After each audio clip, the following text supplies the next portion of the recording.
All right, 99.9 Punk World Radio FM. You guys already know what time it is, and right here, right now, we are joined by two members of legendary California-based punk rock band. That's right, we got Das Klown right here, live on the radio station airwaves. These individuals have been doing their thing since the year 1989.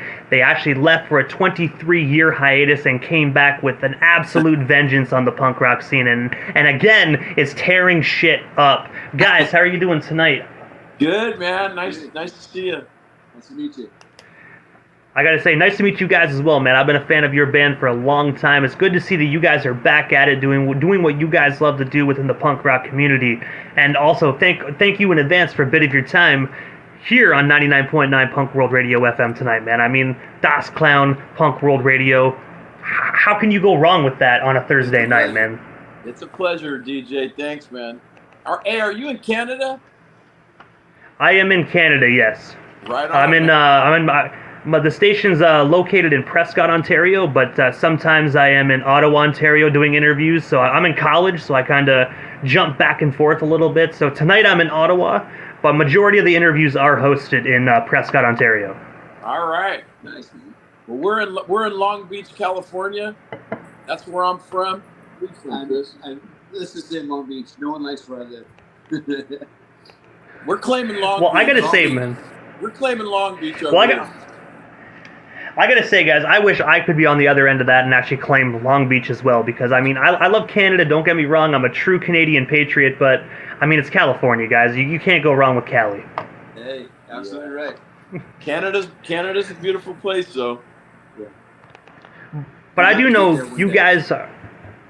And I do know as well you guys are very busy individuals. Of course, I'm not going to take you away from your evening too long, so I'm going to jump right into this. But I got to take you back to the year of 1989 and just ask, how did you guys actually first meet and form Das Klown? Because I do know you guys have such a rich history within the Long Beach, California punk rock scene. In 1989, things were a lot different than leading up to that point. Like, the whole punk scene was kind of fading out a little bit. And people were kind of like turning towards country and different types of things, and things were like fusing together, and punk rock was kind of drifting away. And me and some of my friends, we didn't want to let it die, because it had been part of our life for so many years. And we would always talk about starting a band, but we never did it because we were too busy partying and having a good time, And it got to a point where the partying thing kind of backfired, and a couple of us started to kind of get our heads together, and we were like, hey, man, we need to start that band we always talked about. And I remember so we started practicing, and actually our first drummer was El Duce from the Mentors. And we were practicing in this backyard where we used to party all the time, And I remember my buddy spray painted Das Klown on the wall, and it was in dripping red letters, and it didn't really mean anything at the time, And it was like, that is fucking cool. Let's call it that, And that's how it started. And then we started playing. We played a couple parties, and next thing you know, we were playing gigs, and then it started to there was almost like a revival, Some other bands started getting together. You had your Pennywise and your Offspring and your Sublime. All these other bands started playing, and it was like we were just part of the resurgence, in the late 80s into the 90s. And that's kind of what happened. We just kept going. And I do know as well that one of your guys' first major record deals was actually with Posh Boy Records out there in Hollywood, California, so not very far from the LBC. I was wondering, how did you guys actually get connected with Posh back in the day? And of course, what was it like just working alongside label owner Robbie Fields? Well, let me go back. We first started with Flipside Records, and we put out a single, and then we went with Triple X Records, and we put out our first album. And Triple X, they started making changes and doing other things, and they actually went bankrupt. But we were shopping around for a record label, and Robbie Fields hit me up about putting out the album, and I made some phone calls because he had jacked over a lot of people back in the day. So I made some phone calls to find out what was up with him now, and he was actually making an attempt to make that right, and And I was told, hey, man, actually it was Jack Grisham. I called Jack and I said, hey, Jack, what's up with Robbie Fields? And I go, and he goes, yeah, he's actually paying us back and blah, blah, blah. And he goes, well, what are you worried about? I said, well, I'm worried about getting fucked. And I remember Jack told me his exact words were, sometimes you just got to be glad somebody's fucking you. and I was like, wow. And in my weird twisted thinking, I was like, wow, that kind of makes sense. So I went ahead and did it, and whether I regretted it or not, that's another thing. But yes, we did the album, and it's cool, you know. It is cool to be on some of those old labels, you know, that because all those bands that came out through those years meant a lot to me. You know, punk rock was my life, and it's like that. I was proud to be on Posh Boy Records, and I'm glad we did what we did. The history is what it is. We made records, we toured, we did a lot, and yeah, I'm proud of it. Does that answer your question? But hey, oh, it definitely does. And I just got to say, man, when that individual actually said to you that, you know, at least you're getting fucked, I got to say, man, I don't think he was talking about in the way that anyone wants to get fucked. I mean, there's the good fucking, and then there's that. So, you know. Exactly, but you know, it was a metaphor to you know, sexualizing prosperity. You know, it was like yeah, I looked at it as in a positive way. I'm just happy people are looking at me. Yeah. But also, when you mentioned Rapid Fire a few moments ago as well at the beginning of the question, I gotta say, man, one of my favorite Das Klown albums as well, man. If I'm not mistaken, I believe that dropped in '92. 11 phenomenal songs, but if I had to choose one, Wanna Win is definitely my go-to joint off that album. Right on. That's my wife's favorite song too. Yep. Well, your wife has some great taste, clearly. Play that song, and yeah, that song's kind of trippy. That song, the reason why we don't play it is because for a long time it kind of bothered me. I had a friend that committed suicide when we were younger, and that song was kind of about his struggles, you know. But it's a great song. I wrote that song. I love that song. Thanks, man. That's cool. Hey, not to interrupt, but I want to say hi to Andrew and April who are watching. I don't know if you can see it. Hi, Andrew. Hi, April. Oh, there we go. I just brought it back up there for you. I have all the comments actually right here on my side of my screen. So. Right on, man. Well, I'm glad you liked that album. That's one of my favorite albums too. It still is. And I gotta say, my absolute favorite album from you guys actually dropped May 1st of 1995, actually titled Laughing Stock, which is actually, I used that on the visuals of the promotional flyer for this interview that actually had 13 tracks. I was wondering if you can actually just tell us a story behind Laughing Stock, and of course, are there actually plans next year to re-release a 30th anniversary edition? I haven't heard anything about that, but maybe Posh Boy's planning on doing something like that. That would be cool with me. But yes, that was our third album, something like that. And Laughing Stock was just an idea. It was a concept, and we had all these songs that we've been working on. And it's funny, that album is probably my least favorite album, but I actually liked this. I actually liked the songs, and I liked the dynamics of the songs. I liked the playing on the songs. I wasn't happy with the mix that much, but there's people like you, and like, it's funny because like even when we used to play places, like Jello Biafra, out of all people, he would come to our shows when we play San Francisco, and he'd buy everything that we had, T-shirts, whatever record it was, and he studied the music, you know, and he said, my favorite album is Laughing Stock, by the way, and he said the same thing you said, and I was like, we must have did something right, you know.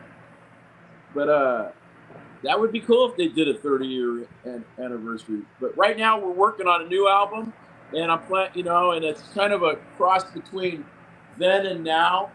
And there's going to be some older songs re-recorded and some newer songs that I'm absolutely excited about. They're going to be great. Chris and I wrote a couple together, and then we're going to move on to a whole other album. You know, we got little Frank Agnew. We got Frank Agnew Jr.'s in the band. And I'm just excited about the future. And we're getting ready to tour some more. And I'm in it, man. Some of the new songs in the new record are actually a little different than what you normally hear from us, man. But it's awesome. You're gonna love it, I think. And you know, it's great because we just got back from touring Europe, and we played Dummy Down, which you can actually see on YouTube.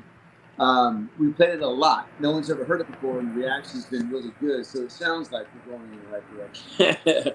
So pretty cool. Yeah, it's gonna be good.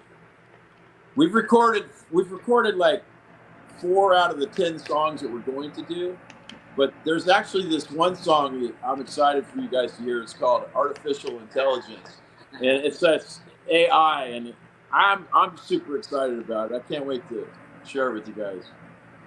It ought to be coming out soon. I think we'll give it like a little sneak preview and put it out there for the world to hear. If you're ready. Yeah. And speaking of that, we also have an individual that commented. Gwen Hamlet actually said, "We need the good in between. We need the good in between stuff. New album is a must." Yeah. Oh hell yeah! That's right. Yeah, I'm ready, man. I've been ready. It's like just because we didn't play for a long time doesn't mean that I wasn't exploring musical interest. It's like I play all the time, and Chris plays all the time. I'm surrounded by people that are very innovative, and I can't wait. I'm excited. I will say this, and let me say one thing. AJ is like a caged lion. He's been talking about doing music nonstop for forever now, for like definitely the last year. And so when he's unleashed, I hope to keep up with him. And I will say this: one of my favorite things about AJ and our band all around is that every single show, whether it's a smaller than normal group or a huge group of people in the audience, it's 100% go go go go go. So yeah, when the new music comes out, I think you guys will be very happy. Hey, DJ, I did do another album. I don't know if you ever heard it, but we were called Long Beach, and I released. I was actually just gonna bring that up as well. Oh, there you go. Go ahead. Yeah, I was just going to bring that up, actually, because I do know that aside from that, March of 2011, you actually became a founding member of the Orange County punk rock band, of course, as we just mentioned, Wrong Beach. I was wondering, what is the story actually behind that band, man? And, of course, what actually made you decide to kind of, because obviously this was in the midst of the hiatus of Das Klown. What actually made you decide to get back into the music industry in 2011 for Wrong Beach? Well, like I said, I've always loved the music. I've always lived this music. And there was a part of me that was missing, but there was also a part of me that I had sacrificed a lot with music. Music kind of controlled me since I was a little kid. And I had a son that I was fighting to get custody of, and I was on tour a lot. And meanwhile, my son passed away, and I was in a place where it was like, if I was to play music again, what would I do? And I was thinking about the music, and I didn't want to be like pigeonholed into a specific sound or anything like that. And I started thinking about, my daughter. My daughter had just been born, and I was like, what am I willing to do? Like, I had to set boundaries for myself, and I miss music. I love playing music. I love to entertain people. I like to get up there and go crazy, but there comes a cost with that, and I didn't want to feel the way I felt before. A lot of those songs are about things that were going on in my life that were struggles, and I didn't want to sing about that shit anymore. And I thought to myself, if I was to do this, how would it be, and who would I do it with? And I thought of my old members. I thought about new people, and one of the guys that, if I could have any guitar player in the world, it was Rick Agnew. He's Rick, a close friend of mine. He had played in Das Klown, and I wanted to do it with Rick, and I don't know. It was a great band, and I love that album. That's probably my favorite album that I ever did. That and Antidote on Skunk Records. But yeah, that's kind of the story behind Long Beach, and we played a lot. And actually, you brought up the fact about the interview was that my job, is like I work in the movie industry, and I did that for a long time. And that's how I pay my bills. I didn't pay it through music. and I had to leave and go out of town. I was working on the Hunger Games out in Georgia, and by the time I got back, it just things kind of took a turn. And next thing you know, I wasn't playing music anymore, and now I am. So, yeah, that's the whole Wrong Beat story. And speaking of that as well, because obviously you've done a lot of amazing stuff on movie film sets. What are some actual major motion picture movies that you had the opportunity to work on? And can, of course, tell us a bit more about those experiences. I do know some Das Klown fans might not actually know that the lead singer of this legendary punk rock band is also a legend on the big screen as well. Yeah, I've done a lot of stuff, man. I started on Twin Peaks in 1989, actually. It started. Same year Das Klown started. Like I said, I started to get my life together a little bit, and I got it. I landed this job, and I started in Twin Peaks, and one thing led to another. Next thing you know, we did a second season of Twin Peaks, and I got in a union, started working, and I started working on, I worked on so many movies, man. I worked from that, I've worked on Batman, I've worked on Pirates of the Caribbean, Men in Black, I've worked on Traffic, I worked on all the Oceans, 11, 12, and 13. I've done a lot in the movie industry, and I love that job. It was a lot. I love the people. What I loved about that job was that it was with different people all the time, and it was a different location, different build, different everything. I worked on Star Trek, from building spaceships to pirate ships to whatever, and it was a great career. But I'm retired now, thank God, and but I look back and I'm grateful. I'm grateful to that industry. I'm grateful to the union and all the good people I worked with through the years. Does that answer your question? Oh man, it definitely does. Those movies are absolutely legendary. Some of them actually became major staples within just within the movie industry. So I have to ask, man, what was your favorite set that you actually had the opportunity to work on? Because obviously there were so many heavy hitters there, man, movie-wise. So I can only imagine it's probably very difficult for you to choose just one. I don't know. I think I forgot I was gonna tell you the story. I worked on Pirates of the Caribbean, and we were working on down by the ocean, and it was a beautiful. That was probably one of my favorite locations. And, the whales were going by and the wind, and it was like we were there through the summer, and it was a nice cool breeze, and the environment was great, and I was there for the whole filming, and it was right after Willy Wonka had come out with Johnny Depp, and I remember I was working on set, and Depp was there, and he told me, "Hey man, if you bring your daughter down here tomorrow, I'd like to meet her." So I called my wife. I said, "Hey, Johnny says bring Billy Rose down here, and he wants to meet her." And I took my daughter down there, and it just so happened that his daughter's name was Lily Rose, and so he meets Billy Rose, and I told her that it was. She didn't know nothing about Pirates of the Caribbean, so I told her it was Willy Wonka. So that she shows up, and she's like 3 years old, you're 4 years old, and she goes, "Dad, that's not Willy Wonka." And Johnny Depp had all his pirate shit on, and he had like eyeballs drawn all over his face. I think they were gonna cook him. The natives were gonna cook him or something. And Johnny Depp heard her, and so he got down on his knee and he held her hand. And he started talking like Willy Wonka to her, and she said, "Oh my God, it is Willy Wonka!" And she hugged Johnny Depp and started crying and like held him, and I was like, that was one of my most magical moments, I think. Definitely shout out to Johnny Depp, man. Yeah, he's a nice guy. Oh, and Avatar. I did the last Avatar movie. That was kind of a big deal. That was my last film. Yeah. I gotta say that what a way to retire as well, doing Avatar as your last film, man. I mean, at the end of the day, man, that's another major motion picture movie, and to actually retire after that, that's one hell of a calling. Just to that's one hell of a send off, I should say. Yeah, it was scary to retire, but you know what? It's opened up a new chapter in my life, and now I could do DOS Clown, and I could focus on the music. I could focus on my friends. I could focus on my family, and I get to do things now. I got a good life, man.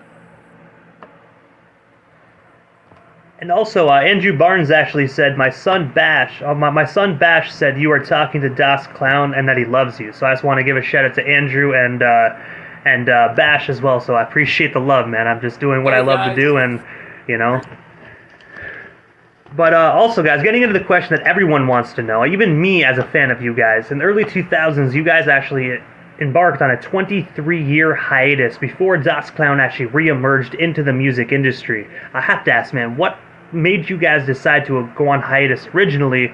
And of course, what actually made you guys decide to come back together 23 years later, man? Because I got to say, that definitely took the punk rock community by surprise when you left, and it definitely took them by surprise when you came back as well. All right, well, let me tell you why I left, and then I'll let Chris kind of explain to you what it felt like coming back. But when I left, like I said, the music, it was kind of torturing me for a while there. And every time I'd play live, I was looking out at the audience, and I wasn't having fun.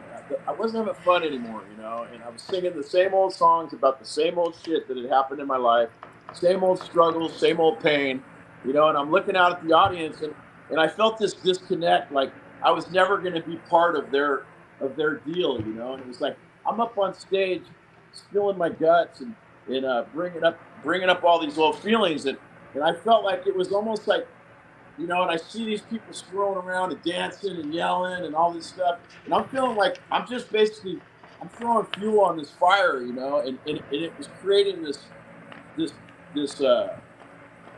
pain that no one else could feel but me, and it got to the point where it was like every time I'd have to do that, it was like opening an old wound, and I just felt like sometimes I felt like, man, I'd rather just stay home and pick up dog shit than go play this show. And it got to the point where it was like I'm not having fun anymore, and I went on tour. The last tour we went was with Fear, and I was with Lee Ving, man, and we were touring, and I was talking to him about life, and I was thinking to myself, my most luck, I could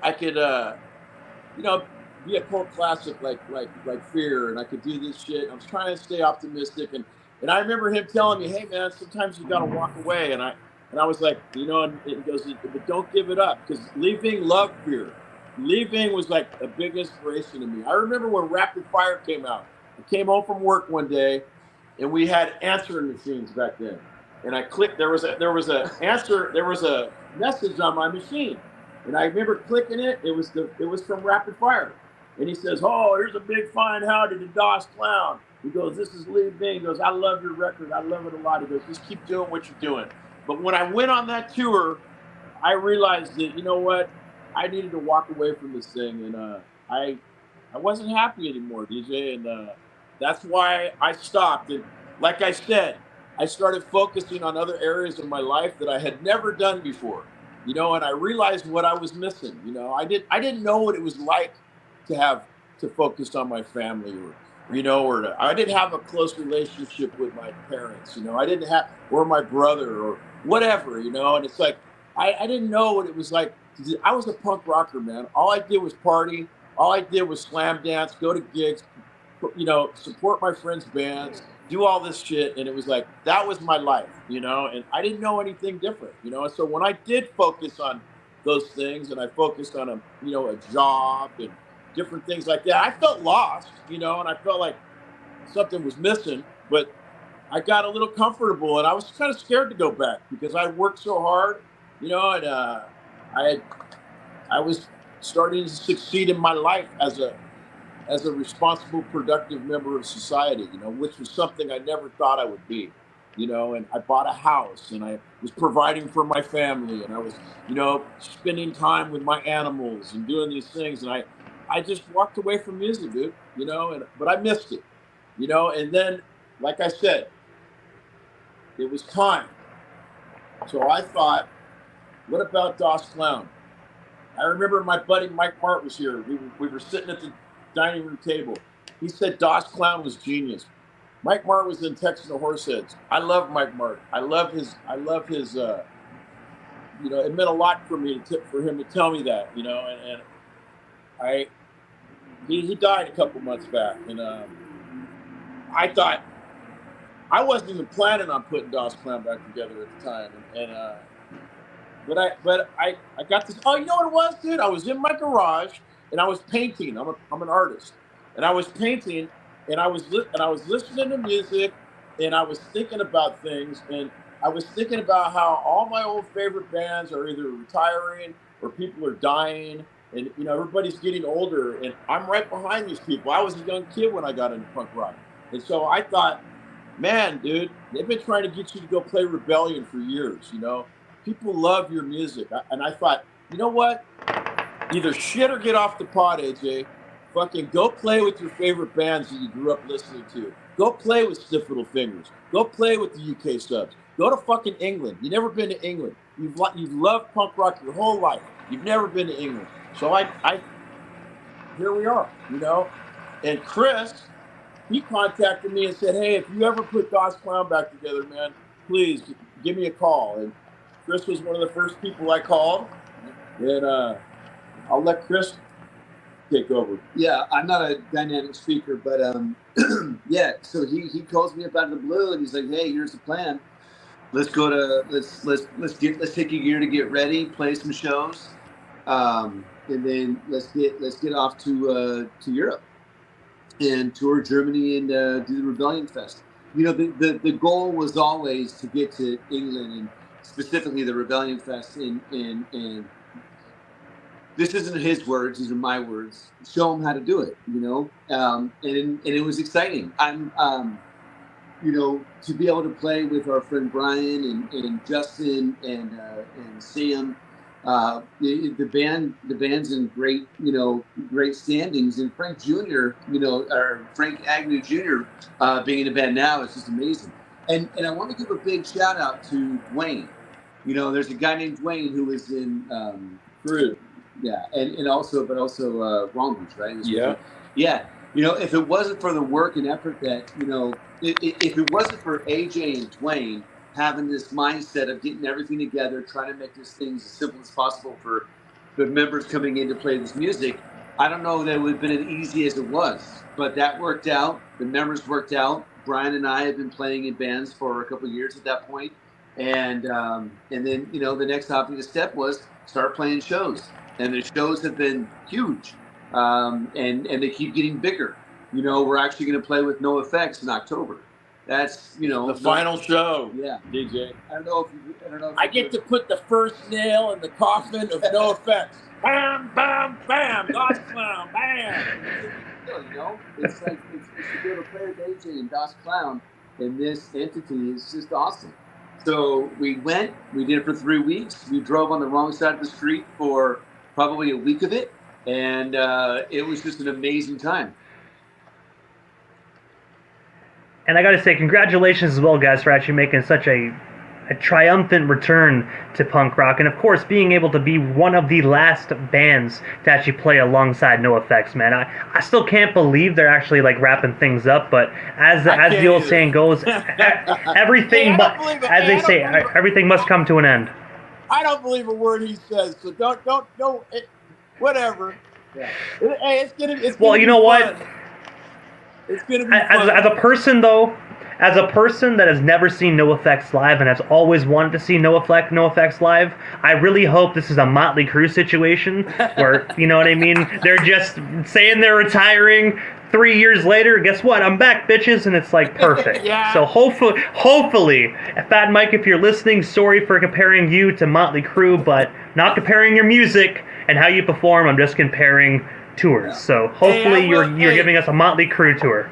I will say that they've done a lot for music as far as like keeping the young people inspired and working their ass off through all these years, you know, and they were one of the only bands of the bigger bands that helped Das Klown out back then. And well, and I don't know if you mind me saying, but is it fair to Didn't he create the museum, the punk rock museum? Yeah. So Now, he created the history Yeah. of the punk rock, and it's a beautiful museum. It's awesome. yeah, he's done. And they have a lot of individuals, man. I say they have a lot of individuals that come in and be like celebrity guests, like tour guides as well, which is phenomenal. So you get to like buy tickets and have your favorite punk rock like members of your favorite bands like give you a tour around the museum, which is absolutely it's such a great business mindset to have, man. You know, instead of having the regular generic people that you see there like 5 days a week, you actually have other punk rock musicians coming in. It's just, man, I'm telling you, they're making an absolute killing money-wise when it comes to the punk rock museum, but it's great as well. Yeah, he's a smart guy, man. He's a smart guy. But I'll say this though, man, it takes you, DJ Immortal, to keep talking about this and keep people interested in this stuff, you know. And for bands like us and everybody else that coming out and keep playing the music, that's what's keeping it going. So yeah, I can't believe I'm 60 years old almost, and I'm sitting here talking about the same old shit, dude. Since I was like 14 years old. And even and looking back, like my mom will talk to like people like, oh, your son's into punk rock, and then they'll go, yeah, and she'll go, well, you know what the difference between my son is and your son? She goes, my son will be a punk rocker till the day he dies. You know, and I was like, I remember when my mom never would have stuck up for, you know, that side of my life, you know, and but I don't know, but now looking back at music, and I look back at these bands, and you know what an influence they were on the music industry and on people in general. It's like I'm proud to have been part of that movement. You know, I'm proud to have you know, I got to see these bands. I got to see the Dead Boys. I got to see the Sex Pistols. I got to see the Germs. I got to see these things. I got to be part of this. You know, all that culture, you know, and it's pretty cool, man. I wouldn't trade it. I wouldn't trade it for nothing. I mean, I made it out with my life by the skin of my teeth. You know, a lot of my friends died. You know, punk rock was a dangerous place. You know, it was different then than it is now. You know, it's like it was a hard life, man. You know, but I got my ass beat a lot, dude, for looking weird and acting crazy. You know, like punk rock wasn't fucking handed to me, man. You know, I had to earn that shit. And back then, if you had a mohawk or dyed your hair or something like that, you were going to get beat up at school. You know, and that's just the way it was. You were going to have cops fuck with you constantly. You know, you were going to you paid the price. You know, and I'm proud of it, but and I'm glad I'm still here to do it, man. And speaking of still doing it, obviously, beginning of the interview, we spoke about the brand new album that's coming out next year in 2025. But I just want to just dive back into that real quick before we actually wrap things up here tonight, because I do know we've had more listeners actually stroll in, you know, through the interview. So I want to dive back into that, because I believe this is going to be released on Take the City Records. So I just got to ask, man, tell us a bit more about the album for the people that are just joining. And of course, will there actually be any pre-orders available, or are they actually available right now so we can actually make sure we can secure ourselves a copy of Das Klown brand new album? Okay, here's to the listener. I would write to Take the City Records. It's in Spain, Madrid, Spain. Take the City Records. I was introduced to that label by Frank Myers. Thank you, Frank. Frank plays in Fear now. And he hooked us up with that label. That label loved Das Klown. They're stoked about putting out the album. And we're in the middle of finishing up the recordings right now. And I'm going to give the masters to them in November. And that record will come out in the spring of 2025. I'll keep everybody posted. Go to Das Klown Instagram page, official Das Klown. And I will keep everybody posted on how they can order the album, how to get the album. I will keep you posted on everything. And in the meantime, you know, I just want to say thank you to all our fans, new and old. You know, I'm grateful. I'm grateful to people like you, DJ, and it's awesome to be part of this new trip. I mean, who would have thought we'd be on our phone looking at each other talking like Star Trek, you know, doing an interview clear across the world, you know? Pretty cool, man. These are good times we're having here. Hey, man, I always say that. Real quick. I'm going to be that guy. So if you want to keep in touch with what's going on with Das Clown, you can go to Instagram, DasClown_official. If you go to Facebook, that is going to be Das Clown. Das Clown. Das Clown. There you go. And we promise if there's anything happening, you'll be the first to know, DJ Immortal, so you can tell your people as well.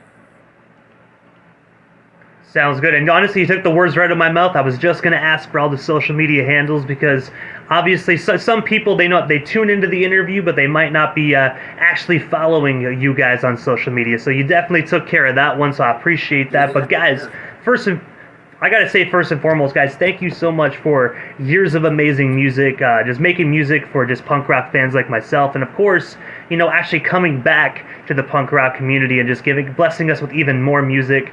Hopefully we can actually see Das Clown in Canada, because I gotta say, we got some great punk rock bands from Canada, but unfortunately, we don't get a lot of punk rock, amazing, legendary, California-based punk rock bands like yourself down here in Canada very much. So hopefully, you guys experience UK. Hopefully you guys can experience the Great White North, but just make sure, come between June and September. You don't want to come around November, December, or January because you'll freeze your asses off. Trust me. Freezing would be great. Well, I've been advised by the Canadian Border Patrol that don't ever come to this place again by land, sea, or sky, or your ass is going to prison. They looked up, they found some stuff on my record, dude, and they sent my butt straight back to the United States, and I'm not allowed in Canada. But they told me if I write a letter to the embassy, that I could get it taken care of, because I've had it expunged, and it's still on there, dude. But I love Canada. I actually got in the day before, and I went tripping around, and I got to go to Niagara Falls, and I got to see how beautiful that place was, and I've had friends that have toured there for years, and I want to tour Canada, so I'm gonna take care of that stuff, and hopefully we'll see Canada this following year. Hey man, well, you know what? I drive a let's just say AJ, I drive a Buick and has a very spacious trunk. Okay, the Canadian border is not that hard to actually for you to get across. So if it just so happens if my trunk button, I click it, it opens, and you happen to fall inside of it. Perfect. And we drive across. We drive across. Nobody has to know whatsoever. Perfect. And I'll just drive you back across and tell people I'm going to get groceries. Perfect. Secret. That sounds like fun, man. It'll be a cramp for maybe about, I don't know, man, like about 2-minute drive. But it's all right. Yeah, whatever you want, man. You got any more questions or whatever? I gotta say, first and foremost, guys, I want to actually save it for when the album actually drops, because my plan was to reach back out to you to try to set something up again once the new record drops. I do know we only touched base on a tiny sliver of your guys' legendary band and career here tonight, but I gotta say, first and foremost, as for this one, I want to say thank you so much for your time, man. And when the new album drops next year, I definitely will slide into your guys' DMs and see if we can make this happen again for a second go around. Yeah, that sounds like fun. I'm ready, man. Hey, real quick. Yeah. So if you go to, sorry guys, if you go to YouTube and you look up Dummy Down, or is it Dum Dum? Dum Dum. If you look up Dum Dum, Das Clown, you'll actually hear the new song. We got a new song on YouTube. It's called Dum Dum. Look it up. Das Clown, Dum Dum. Yep. Like me, Dum Dum. There it is right there. There it is. You see that artwork right there, you found it. Yeah. So it's a demo, but it gives you a taste as to what's to come. It's a pretty cool little... written by him and Coakley. That's a pretty cool little catchy tune, man. I actually did not know that existed until this very moment, so what I'm going to do is I'm going to go up there, I'm going to search Das Clown Dum Dum, I'm going to get that link, I'm going to make sure I put it in the description, that way the people that are watching this during the replay, you'll be able to click and it'll be easier for them to find it as well. That way and get themselves a taste of what Das Clown is currently cooking in that pot. Perfect. Awesome. Hey, I was going to tell you, I was thinking too, maybe next interview I could get Eric Sandin from NoFX, the drummer.